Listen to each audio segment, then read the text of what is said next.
Gabriel approchait pour la première fois de ce village indien isolé. Il ne savait pas du tout ce qu'il allait y trouver. Mais il avait entendu une petite voix insistante qui lui disait d'y aller. Gabriel avait pris une année scolaire sabbatique pour cause de problèmes de santé. Mais un ami lui avait parlé de ce village montagnard dont les habitants n'avaient jamais entendu parler de Jésus. Et malgré le fait que sa santé aille de pire en pire, il se sentait poussé à s'y rendre.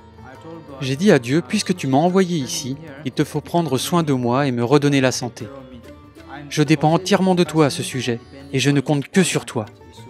Après être arrivé au village, Gabriel s'est reposé et a prié pendant une semaine. Puis il a marché longtemps pour rencontrer un médecin. Un examen sanguin a relevé qu'il avait retrouvé la santé. Ses prières avaient été exaucées. Gabriel est retourné au village, prêt à mettre toute son énergie au service de cette communauté. Mais rapidement, il a pris conscience des défis auxquels il était confronté. Il faisait froid à cause de l'altitude, il devait grimper pour se procurer de l'eau, et les villageois n'avaient aucune notion des principes de base de la santé. Voyez cet enfant. Son visage est si sale, et il joue dans la boue. Là, vous voyez de nombreuses blessures. Je ne sais pas si avec des médicaments je pourrais l'aider. Il a si froid. Il fait si froid ici. Bien que Gabriel ait obtenu la permission des responsables du village, beaucoup s'opposaient à sa présence. Mais les enfants l'aimaient.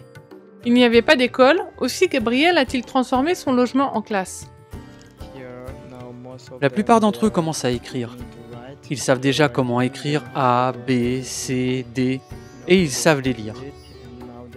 Certains savent écrire de 1 à 100 et épeler aussi. Il aura été très difficile de m'accepter. Cela a pris presque 4 mois pour que nous devenions amis. J'ai vraiment été très heureux quand ils ont fini par m'accepter en tant que villageois. Les villageois ont commencé à l'inviter et à passer du temps avec lui. Il coupe de la banane. Nous mangerons des fleurs de banane ce soir. Nous avons peu d'argent et n'avons pas de légumes. Aussi, nous allons manger de la banane. Rapidement, Gabriel a pu leur parler des principes de santé. Il leur arrivait même de parler de foi de temps en temps. Quand ils ont commencé à me demander « Qu'est-ce qui, dans votre vie, vous rend si heureux ?» j'ai pu leur parler de l'amour de Jésus.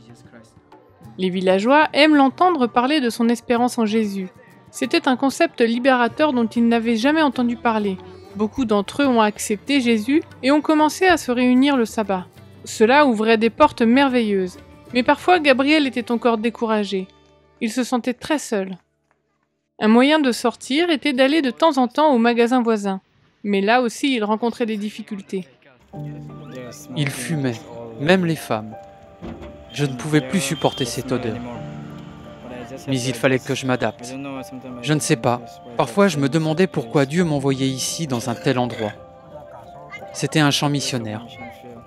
Mais Gabriel n'a jamais abandonné. Il a commencé à grimper aussi loin qu'il pouvait marcher pour atteindre d'autres villages, afin d'y apporter la bonne nouvelle. Bien que je me sois senti fatigué, je ne pouvais pas abandonner. J'y allais, je rencontrais des gens et je leur parlais de l'amour de Jésus.